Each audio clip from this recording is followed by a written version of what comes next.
ఏలూరు జిల్లా నూజివీడు నియోజకవర్గంలో ట్రాఫిక్ సమస్య రోజురోజుకి తీవ్ర రూపం దాల్చుతోంది.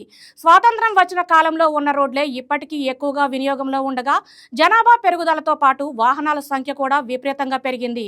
కానీ దానికి తగ్గట్టు రోడ్ల విస్తరణ జరగకపోవడంతో స్థానికంగా పెద్ద సమస్యగా మారింది.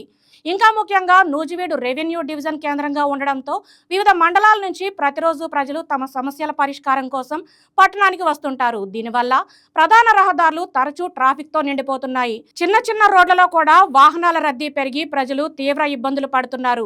ఈ నేపథ్యంలో రోడ్లను వెడల్పు చేయడం, పట్టణం చుట్టూ రింగ్ రోడ్ నిర్మించడం వంటి చర్యలు తీసుకుంటే ట్రాఫిక్ సమస్యలు శాశ్వతంగా పరిష్కారం లభిస్తుందని స్థానికులు సూచిస్తున్నారు. అధికారులు, ప్రజాప్రతినిధులు ఈ సమస్యపై దృష్టి సారించి తగిన చర్యలు తీసుకోవాలని ప్రజలు కోరుతున్నారు.